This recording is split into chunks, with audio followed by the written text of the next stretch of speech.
The anime industry just hit $25 billion.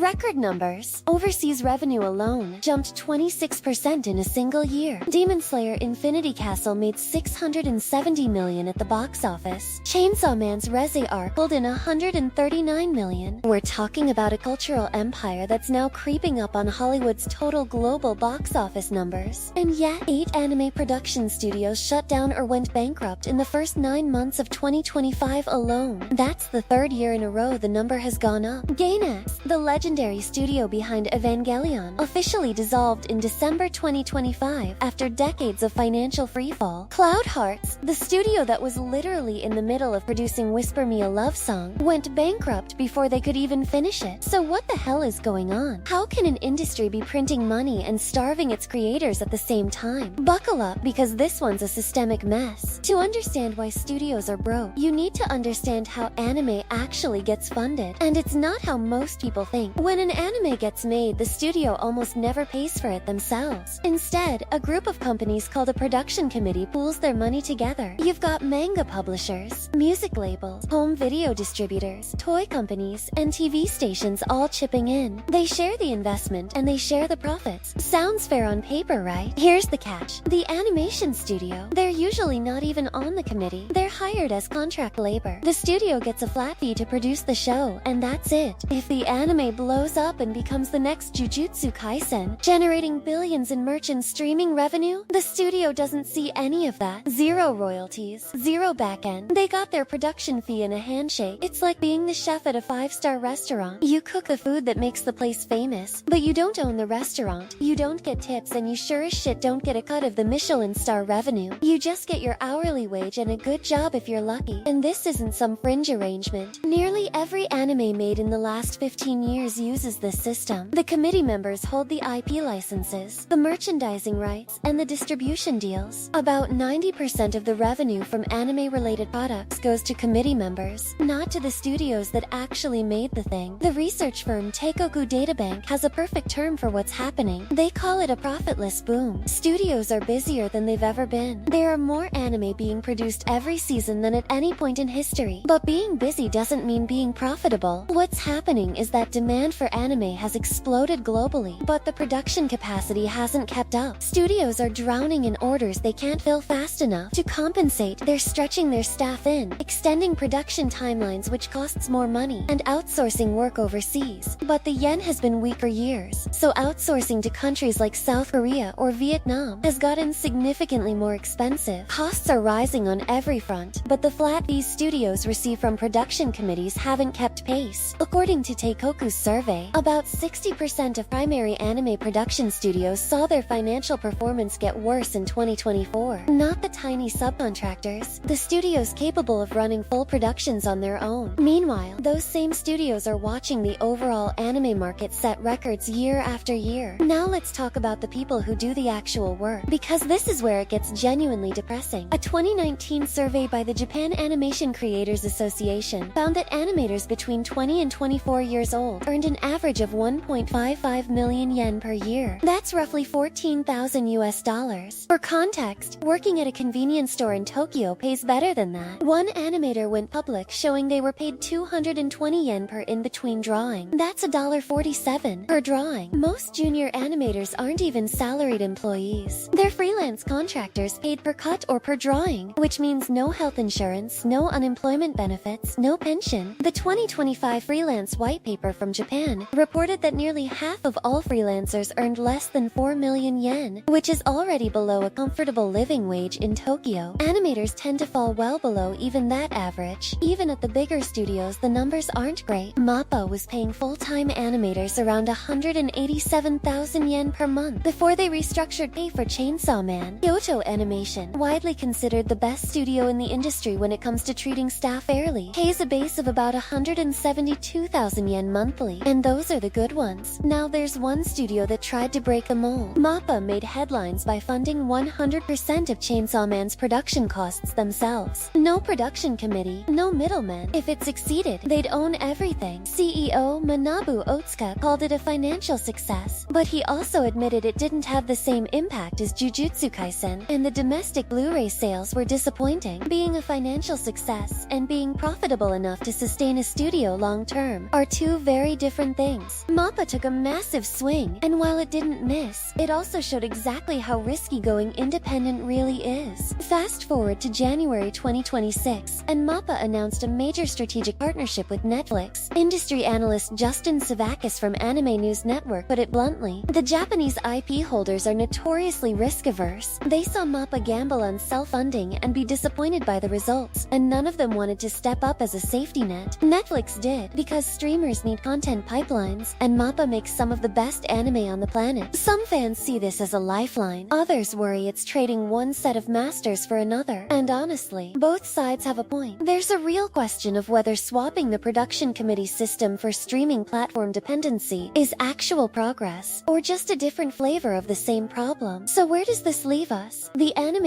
industry is worth $25 billion. Studios are going bankrupt at record rates. Animators can barely afford rent, and the people making the most money are committee members who've never drawn a single frame. There are small signs of change. The Japanese government has started making indie anime developers eligible for grants. Labor advocates are pushing for better protections for freelance workers, though the 2024 Freelance Act notably skirted the question of fair compensation. Some veterans in the industry have opened small schools and networking groups for young animators, trying to build the kind of community support structures that don't exist yet. Studios like MAPPA and Kyoto Animation are proving that alternative models can work, even if they come with enormous risk. KyoAni has long prioritized hiring staff as full-time employees with actual benefits, which is shockingly radical in an industry built on expendable freelancers. Their track record proves it's possible to make great anime without grinding your workers into dust. But systemic change, that's going to take a long time. As long as production committees control the money and the IP, studios will remain the most replaceable part of the equation. And that's the ugly truth behind the world's most beautiful art form.